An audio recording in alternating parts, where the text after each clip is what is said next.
स्वागत है आपका आपके अपने चैनल एमजीएम करियर इंस्टीट्यूट में, where you can achieve your goals in silence. Last class में बेटा हमने देखा था डॉट प्रोडक्ट, और डॉट प्रोडक्ट के बारे में हमने बात की थी।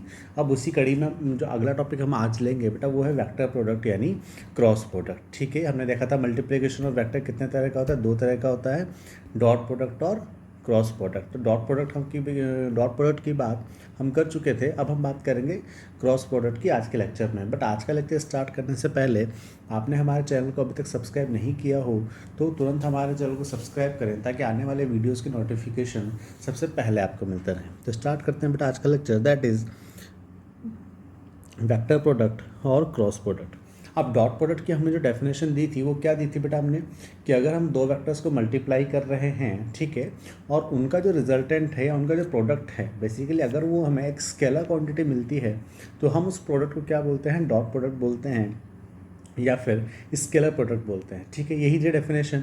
और वहाँ पे हम उसको उस मल्टीप्लिकेशन को किससे रिप्रेजेंट करते थे, एक डॉट से करते थे, इसलिए हमसे डॉट प्रोडक्ट बोलते थे। ठीक है, और वहाँ हमें प्रोडक्ट के रूप में क्या मिलती थी, एक स्केलर क्वांटिटी मिलती थी, इसलिए हम उसे स्केलर प्रोडक्ट भी बोलते हैं। ठीक है, अब उसी के साथ हमारे पास जो दूसरा जो मल्टीप्लिकेशन हमारे पास होता है दैट इज़ वेक्टर प्रोडक्ट और क्रॉस प्रोडक्ट। तो उसी तरीके से हम डेफिनेशन भी अगर इसकी बनाएं तो हम क्या बनाएंगे कि अगर हम दो वेक्टर्स को मल्टीप्लाई करते हैं और उनको मल्टीप्लाई करने से जो प्रोडक्ट हमें मिलता है, जो रिजल्टेंट हमें मिलता है, वो प्रोडक्ट अगर एक वेक्टर क्वांटिटी हो, वो प्रोडक्ट अगर हम एक वेक्टर क्वांटिटी हो तो हम क्या बोलेंगे, वो प्रोडक्ट कैसा होगा, वेक्टर प्रोडक्ट होगा। ठीक है, वापस रिपीट कर रहा हूँ मैं इस चीज़ को। मैंने क्या बोला कि अगर हम दो वेक्टर्स को मल्टीप्लाई कर रहे हैं और उनके मल्टीप्लिकेशन से हमें जो क्वांटिटी मिल रही है या हमें जो तीसरी जो क्वांटिटी मिल रही है वो भी अगर एक वेक्टर क्वांटिटी ही हमें मिल रही है तो वो प्रोडक्ट क्या होगा, वेक्टर प्रोडक्ट होगा। ठीक है, वहाँ पे हम बीच में डॉट लगाते थे इसलिए हमने उसे डॉट प्रोडक्ट बोला है, और यहाँ पे हम बीच में क्रॉस यूज़ करेंगे इसलिए हम इसे क्या बोलेंगे, क्रॉस प्रोडक्ट हम इसको बोलेंगे। आई होप ये बात आपको समझ में आई होगी कि डॉट प्रोडक्ट क्या होता है और आपके पास क्रॉस प्रोडक्ट क्या होता है, दोनों में बेसिकली डिफरेंस क्या होता है। ठीक है, अब बात आती है रिप्रेजेंटेशन की कि हम इसको रिप्रेजेंट कैसे करें। तो ठीक है, हमने क्या बोला कि वहाँ पे हम डॉट लगाते थे, यहाँ पे हम क्या लगाएंगे, दोनों के बीच में क्रॉस यूज़ करेंगे। ठीक है, तो हमने ए क्रॉस बी, और यहाँ पे जो प्रोडक्ट हमें मिल रहा है बेसिकली कौन सी क्वांटिटी है, वेक्टर क्वांटिटी, इसलिए हमने सी के ऊपर क्या लगाया, वेक्टर का सिंबल हमने लगाया। वहाँ पे हम सी के ऊपर कोई वेक्टर का सिंबल नहीं लगाते थे। ठीक है, सी वेक्टर, यानी यहाँ से हमें ये बात पता चली कि जो प्रोडक्ट है वो भी वेक्टर क्वांटिटी है, यानी जब वेक्टर क्वांटिटी है तो इसका मैग्नीट्यूड भी होगा और इसकी डायरेक्शन भी होगी। तो यानी हम यहाँ मैग्नीट्यूड की बात करेंगे और डायरेक्शन की भी बात करेंगे। तो जब मैं इसका मैग्नीट्यूड लेता हूँ तो मैग्नीट्यूड बेटा क्या आएगा इसका, ए बी साइन थीटा।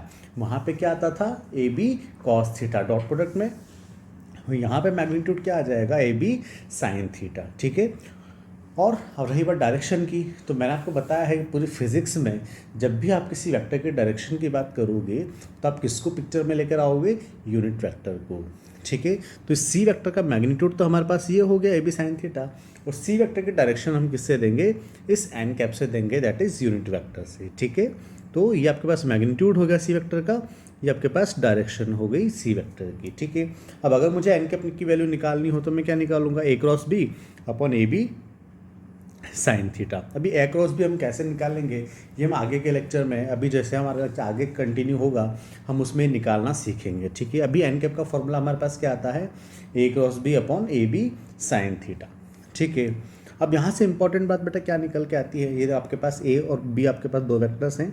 ठीक है, तो इनका जो साइन कंपोनेंट होगा दैट इज़ आपको क्रॉस प्रोडक्ट में मिलेगा।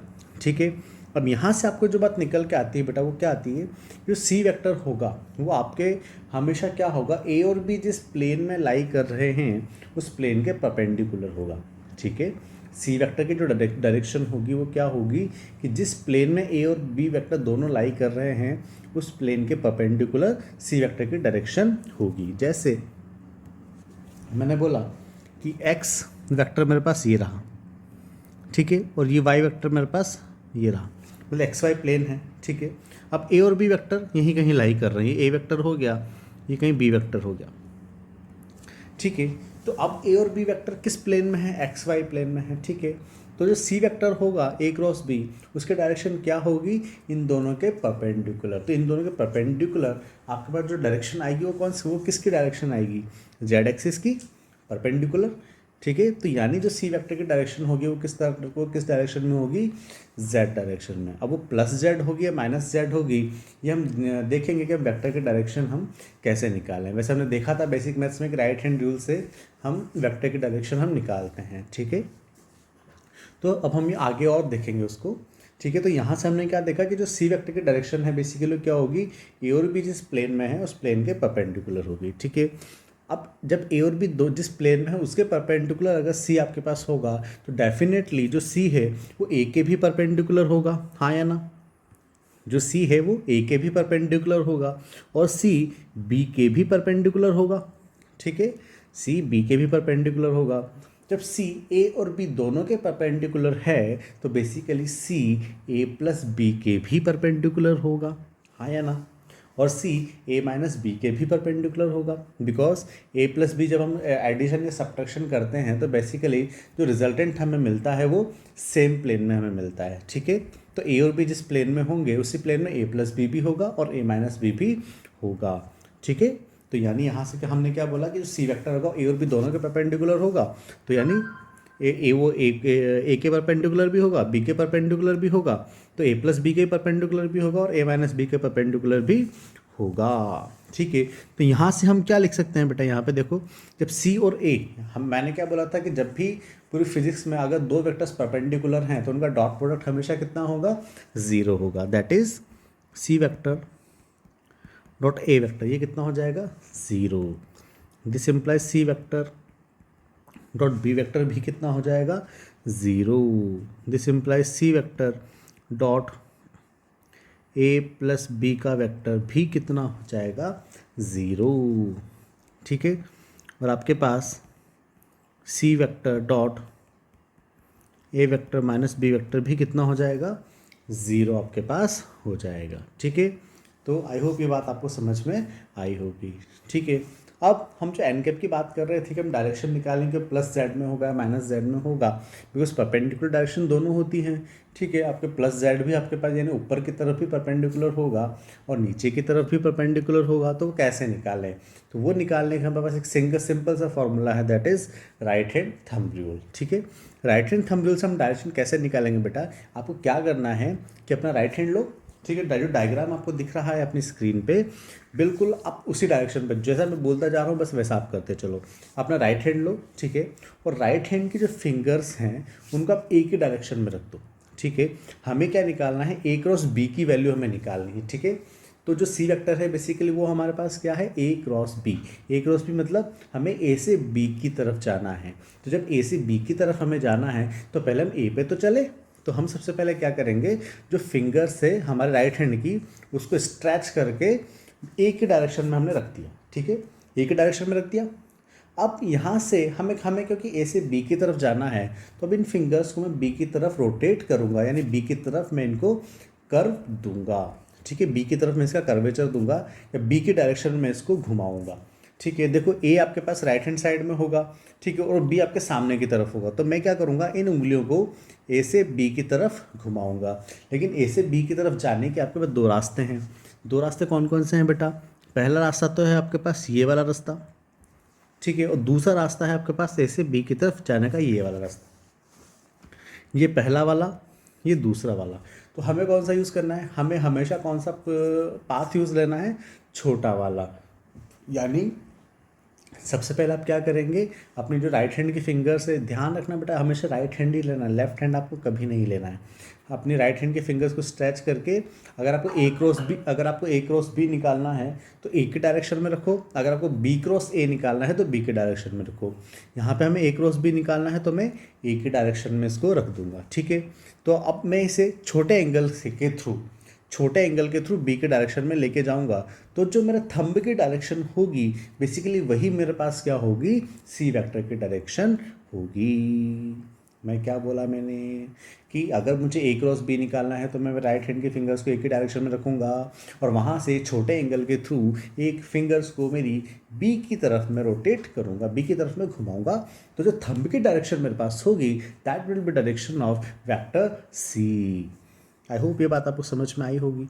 ठीक है, तो अगर मैं यहाँ से घुमाऊँ तो देखो थंब की डायरेक्शन मेरे पास कहाँ आएगी, ऊपर की तरफ आएगी, यानी मैंने क्या बोला, और ऊपर की तरफ को मैं किससे डिनोट करूँगा, डॉट, मैं डॉट से डिनोट करूँगा। ठीक है, यानी आउटसाइड द प्लेन,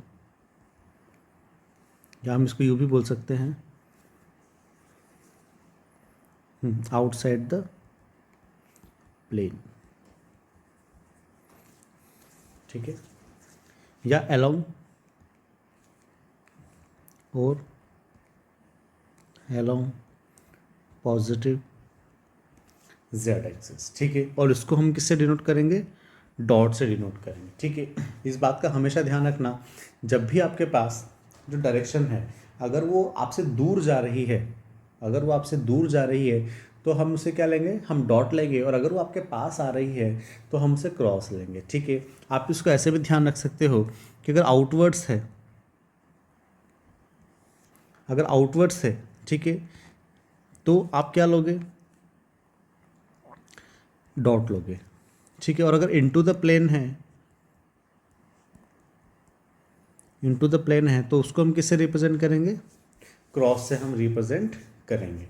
ठीक है, तो यहाँ पे देखो जो डायरेक्शन आपके पास आ रही है ए क्रॉस बी की थंब की, वो क्योंकि आउटसाइड द प्लेन आ रही है, ठीक है, ऊपर की तरफ आ रही है, तो हम क्या लेंगे, यहाँ पे डॉट से रिप्रेजेंट करेंगे। वहीं अगर आप बी से ए की तरफ आओ तो अपने राइट हैंड के फिंगर्स को बी के डायरेक्शन में रखो, और वहाँ से आप ए की तरफ मूव करोगे, यानी कुछ इस डायरेक्शन में आप मूव करोगे बी से ए में, तो आपका थंब और हमें सरफेस की तरफ, फ्लोर की तरफ है। पिछले वाले केस में थंब की तरफ था, टेरेस की तरफ था। बी क्रॉस ए के केस में थंब की तरफ जा रहा है, नीचे फ्लोर की तरफ जा रहा है, तो बेसिकली वही डायरेक्शन किसकी होगी, आपकी बी क्रॉस ए की, यानी डी वेक्टर की डायरेक्शन होगी, यानी इनटू द प्लेन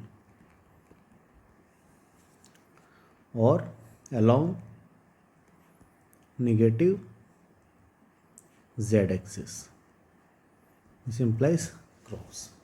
ठीक है, आई होप इतनी बात आपको समझ में आई होगी कि डायरेक्शन हम कैसे निकालेंगे। ठीक है, अब आपने देखा ए क्रॉस बी की डायरेक्शन किधर आई बेटा, ऊपर की तरफ आई, बी क्रॉस ए की डायरेक्शन किधर आई, नीचे की तरफ आई। ठीक है, हमने दो वेक्टर्स के लिए इक्वलिटी की जो कंडीशन थी उसमें क्या था कि वेक्टर के पास दो चीज़ें हैं, मैग्नीट्यूड है और डायरेक्शन है। अगर दो वेक्टर्स को मुझे इक्वल करना है तो उनके लिए दोनों चीज़ें ही इक्वल होनी चाहिए, यानी मैग्नीट्यूड भी दोनों का इक्वल होना चाहिए और डायरेक्शन भी दोनों का इक्वल होना चाहिए। अगर इन दोनों में से कोई एक चीज़ इक्वल है और दूसरी चीज़ इक्वल नहीं है तो हम ये बिल्कुल भी नहीं बोल सकते कि दोनों वेक्टर्स कैसे होंगे, इक्वल वेक्टर्स होंगे। ठीक है, तो यहाँ पे देखो आपके पास क्या है, ए क्रॉस बी की डायरेक्शन अपवर्ड्स है, आउटसाइड द प्लेन है, बी क्रॉस ए की डायरेक्शन इनटू द प्लेन है, दोनों डायरेक्शन ऑपोजिट है। इसका मतलब a cross B is not equals to B cross ए। ठीक है, ये बहुत इंपॉर्टेंट चीज़ है कि a cross b cross a के इक्वल नहीं है। ठीक है, अब ए, लेकिन ए क्रॉस बी की जो डायरेक्शन है बेसिकली वो किधर है, बी क्रॉस ए की नेगेटिव डायरेक्शन में है। अगर ए क्रॉस बी की डायरेक्शन अपवर्ड्स है तो बी क्रॉस ए की डायरेक्शन किधर है, डाउनवर्ड्स है। ठीक है, अगर ए क्रॉस बी की डायरेक्शन आउटसाइड द प्लेन है तो बी क्रॉस ए की डायरेक्शन इनटू द प्लेन है। तो मैं क्या लिख सकता हूँ इसको, तो आपका नेगेटिव है, तो इसलिए मैं यहाँ पे क्या लिख सकता हूँ, A cross B equals to negative of B cross A. यानी जो ए क्रॉस बी होगा वो क्या होगा, बी क्रॉस ए का नेगेटिव होगा। यहाँ पे जो माइनस साइन है, जो नेगेटिव का साइन है, वो बेसिकली मैग्नीट्यूड से डील बिल्कुल भी नहीं कर रहा है, वो सिर्फ किससे डील कर रहा है, डायरेक्शन से डील कर रहा है। और ये माइनस साइन आपको ये बता रहा है कि ए क्रॉस बी की जो डायरेक्शन है वो बी क्रॉस ए की डायरेक्शन के ऑपोजिट है। आई होप इतनी बात आपको समझ में आई होगी। ठीक है, अब यहाँ पे कुछ प्रॉपर्टीज़ हैं कि जो क्रॉस प्रोडक्ट है बेसिकली वो आपके पास कम्युलेटिव लॉ को ओबे नहीं करता है, यानी वही A cross B is not equals to B cross ए। ठीक है, जबकि जो क्रॉस प्रोडक्ट है वो डिस्ट्रीब्यूटिव लॉ को ओबे करता है, यानी अगर हम इसे 3 को 2 में डिस्ट्रीब्यूट कर लें, किन्हीं भी दो पेयर्स में, तो क्या होगा आपके पास, यहाँ पे डिस्ट्रीब्यूटिव लॉ आपके पास ओबे होगा, यानी ए क्रॉस बी प्लस सी किसके बराबर होगा, ए क्रॉस बी प्लस ए क्रॉस सी। ठीक है, आई होप इतनी बात आपको समझ में आ रही होगी। अब देखो बेटा, ए क्रॉस बी हमारे पास क्या होता है, A B sine theta. A cross B कितना होता है, ए बी साइन थीटा। अब ये मैक्सिमम कब होगा, जब आपके पास साइन थीटा मैक्सिमम होगा, साइन थीटा मैक्सिमम होगा। और साइन थीटा मैक्सिमम बेसिकली कब होगा, 1। तो थीटा की वैल्यू बेसिकली कब होनी चाहिए, 90 डिग्री। यानी मैक्सिमम के केस के लिए थीटा आपके पास 90 डिग्री होना चाहिए। यानी दोनों वेक्टर्स कैसे होने चाहिए, परपेंडिकुलर होने चाहिए। When the two vectors are perpendicular to each other then their cross product will be maximum. ठीक है बच्चों, अगले पे चलो। ए क्रॉस भी आपके पास जीरो कब होगा, जब बेसिकली साइन थीटा जीरो होगा। और साइन थीटा जीरो कब होगा, जब थीटा आपके पास या तो 0 डिग्री हो या फिर 180 डिग्री हो। ठीक है, इसका मतलब क्या है, या तो दोनों वेक्टर्स एक दूसरे के पैरेलल हों या फिर एंटी पैरेलल हों। ठीक है, या तो पैरेलल हो या फिर एंटी पैरेलल हो, तो उन दोनों का जो क्रॉस प्रोडक्ट होगा वो ज़ीरो आपको मिलेगा। ठीक है, अब इन्हीं दो प्रॉपर्टीज़ पे, यानी अगर दोनों वेक्टर्स परपेंडिकुलर होंगे तो मैक्सिमम, दोनों अगर सेम डायरेक्शन में होंगे पैरेलल या एंटी पैरेलल तो ज़ीरो। और हमें पता है आई कैप जे कैप के कैप की हम बात करेंगे, जैसे वहाँ आई डॉट आई 1 होता था, जे डॉट जे 1 होता था, के डॉट के 1 होता था। अब वैसे यहाँ पे परपेंडिकुलर होगा तो मैक्सिमम होगा, सेम डायरेक्शन में होगा तो ज़ीरो होगा। तो देखो आई क्रॉस आई, आई और आई दोनों एक्स एक्सिस में है तो दोनों डायरेक्शन सेम, तो आपके पास आई क्रॉस आई की वैल्यू कितनी हो जाएगी, ज़ीरो हो जाएगी। जे क्रॉस जे कितना हो जाएगा, ज़ीरो हो जाएगा। के क्रॉस के कितना हो जाएगा, ज़ीरो हो जाएगा। बिकॉज एक वेक्टर का जेड एक्सिस में मैग्नीट्यूड है, दूसरे वेक्टर का भी जेड एक्सिस में मैग्नीट्यूड हम ले रहे हैं, तो दोनों क्योंकि सेम डायरेक्शन में है इसलिए उनका क्रॉस प्रोडक्ट ज़ीरो हो जाएगा। वहीं अगर मैं आई क्रॉस जे की बात करूँ, अब ये हम कैसे निकालेंगे बेटा। ठीक है, आई क्रॉस जे हम कैसे निकालेंगे कि मान लो मैंने एक सर्कल बनाया। ठीक है, यहाँ मैं मार्क कर देता हूँ कि ये मेरे पास आई कैप है, ये मेरे पास जे कैप है और ये मेरे पास के कैप है। ठीक है, हम क्लॉकवाइज सेंस में बात कर रहे हैं। ठीक है, तो अगर मुझे आई क्रॉस जे निकालना है तो मैं क्लॉकवाइज सेंस में ही, जो मैं सेंस मैंने यहाँ लिया है आई जे के क्लॉकवाइज, तो आप यहाँ से आई से जे की तरफ चलो, आई से जे की तरफ चलो। इसके अलावा जो तीसरा बचा that will be our answer, यानी के कैप। तो आई क्रॉस जे हमें क्या देगा, के कैप हमें देगा। आई होप ये बात आपको समझ में आई होगी। ठीक है, अच्छा जे क्रॉस के करें तो आप जे से के की तरफ चलो। जैसे ही आप जे से के की तरफ चलोगे, जो तीसरा क्या बचा, आई कैप बचा, तो वही हमारा क्या होगा, यहाँ पे आंसर होगा। ठीक है, के क्रॉस आई चलें तो के क्रॉस आई किधर होगा, के और आई ये रहा। ठीक है, तो जो तीसरा बचा वही हमारा आंसर होगा। तो तीसरा क्या बचा, जे कैप, तो हमारे पास आंसर क्या आ जाएगा, जे कैप। ठीक है, तीनों याद रखना हम सेम डायरेक्शन में है। जो हमने यहाँ पे ऑर्डर लिया है, जो सेंस हमने लिया है क्लॉकवाइज, अगर आप उसी सेंस में चलोगे तो आपका आंसर पॉजिटिव आएगा, और उसके ऑपोजिट सेंस में चलोगे तो आंसर नेगेटिव आएगा। ठीक है, जैसे जे क्रॉस आई, अब हमने अभी आई क्रॉस जे निकाला था, कि जो आई क्रॉस जे आपको निकालना है वो भी आपको बोल रहा है आई से जे। ठीक है, आई से जे आपको जाना है, और जिस सेंस में अगर आप बात करोगे सर्किल में, तो यहाँ भी आप आई से जे ही जा रहे हो। तो क्योंकि यहाँ दोनों में आपका जो सेंस है वो सेम है, इसलिए आपका आंसर पॉजिटिव आया। वहीं अगर आप जे क्रॉस आई निकालोगे तो देखो आई क्रॉस जे हमने देखा था, A cross B equal to क्या होता है, minus of B cross A. तो अगर आई क्रॉस जे आपके पास के पा रहा है तो जे क्रॉस आई आपके पास क्या आ जाएगा, माइनस के।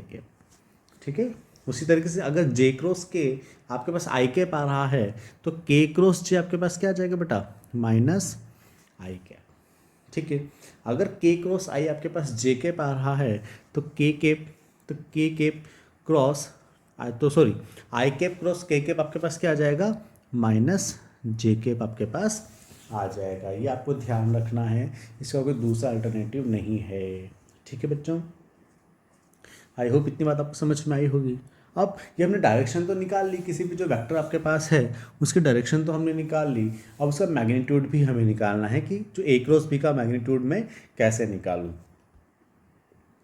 तो उसके लिए हमारे पास डिटर्मिनेंट मेथड होता है। वो डिटर्मिनेंट मेथड हम बेसिक मैथ्स में पढ़ चुके हैं। आप हम बेसिक मैथ्स की क्लास में जाना, वीडियोस में जाना, और वहाँ पे डिटर्मिनेंट को सॉल्व करने वाला मेथड वहाँ पे हमने मेंशन कर रखा है। तो आपको वहाँ से क्लास आपको समझ में आ जाएगी कैसे हम किसी वेक्टर का मैग्नीट्यूड हम निकालेंगे। ठीक है, बाय डिटर्मिनेंट मेथड। यहाँ भी मैं आपको बता रहा हूँ, नो डाउट। ठीक है, तो दो वेक्टर्स में ले रहा हूँ, मैं ए क्रॉस बी कर रहा हूँ, इसका रिजल्टेंट मुझे सी मिल रहा है। तो ए वेक्टर यदि मेरे पास मान लो एक ए एक्स आई कैप प्लस ए वाई जे के प्लस ए जेड के केप है, और बी वेक्टर मेरे पास बी एक्स आई केप प्लस बी वाई जे के प्लस बी जेड के केप है। ठीक है, मुझे ए क्रॉस बी करना है, तो मैं क्या लिखूंगा, एक डिटर्मिनेंट बनाऊंगा बच्चों, जिसमें सबसे पहले मैं क्या लिखूंगा, आई केप जे केप और के केप। ठीक है, आई केप जे के केप। अब जो वेक्टर है, दोनों वेक्टर्स, तो आई कैप के नीचे मैं जो दोनों वेक्टर्स है उनके आई कैप के कोफिशिएंट्स लिख दूंगा, जे कैप के नीचे दोनों वेक्टर्स के जे कैप के कोफिशिएंट लिख दूंगा, और के कैप के नीचे उन दोनों वेक्टर्स के कैप के कोफिशिएंट लिख दूंगा। जैसे आई कैप ये रहा, इसके नीचे ए और बी दोनों वेक्टर्स के आई कैप के कोफिशिएंट, यानी ए एक्स और बी एक्स। इस तरह ए वाई और बी वाई, ए जेड और बी जेड। ठीक है, अब इसको सॉल्व करना है, तो मैंने आपको बताया था जिस हमें सॉल्व करना है आई केप जे केप के केप से हम सॉल्व करेंगे इसको, तो जिससे भी आप सॉल्व कर रहे हो उस रो को छोड़ दो, उस कॉलम को छोड़ दो, और बाकी जो बचा आप उनको क्रॉस मल्टीप्लाई कर दो। जैसे मैं आई कैप से सॉल्व करता हूँ, जब मैं आई कैप से सॉल्व करूँगा तो आई कैप जिस रो में है, आई कैप जिस रो में है और आई कैप जिस कॉलम में है, उन दोनों को मैं छोड़ देता हूँ, यानी ये पूरा एल सेक्शन मैंने छोड़ दिया, तो बचा क्या मेरे पास, ए वाई बी जेड और बी वाई एस जेड। तो लेफ्ट टू राइट मैं इनको क्रॉस मल्टीप्लाई कर दूंगा, तो आई कैप के लिए क्या आ जाएगा, ए वाई बी जेड और minus B Y S Z. ठीक है, उस तरीके से अगर मैं जे कैप से ओपन करूंगा, तो जे कैप जिस रो में है और जे कैप जिस कॉलम में है, मैं उस रो कॉलम को छोड़ दूंगा, और बाकी जो क्वांटिटीज बची उनको मैं क्रॉस मल्टीप्लाई कर दूंगा। तो A X B Z minus B X S Z, और जे के वो मैंने बताया था कि आपका जे केप हमेशा क्या होगा, माइनस में आएगा। ठीक है, के केप के लिए क्या हो जाएगा, A X B Y minus B X A Y. तो ये मेरे पास क्या हो गया, सी वेक्टर का मैग्नीट्यूड हो गया। ठीक है, अब ये एग्जाम्पल से हमें ज़्यादा समझ में आएगा। ठीक है, एग्जाम्पल में क्या लिया कि आपको लीनियर मोमेंटम पी आपको कितना दे रखा है बेटा, 2 I cap plus 3 J cap plus 4 K cap, और जो डिस्प्लेसमेंट वेक्टर आपको दे रखा है 3 I cap minus 4 J cap plus 2 K cap. आपको निकालना क्या है, find angular momentum L vector, आपको एंगुलर मोमेंटम निकालना है। ठीक है, तो बच्चों एंगुलर मोमेंटम का फॉर्मूला हमारे पास क्या होता है, L vector equals to R cross P, ये होता है। इसलिए हमें फॉर्मूला में ध्यान रखना है कि आर क्रॉस पी होता है, पी क्रॉस आर नहीं होता है। ठीक है, तो बस मैं उसी फॉर्म में यहाँ पे फॉर्मूला रख दूंगा।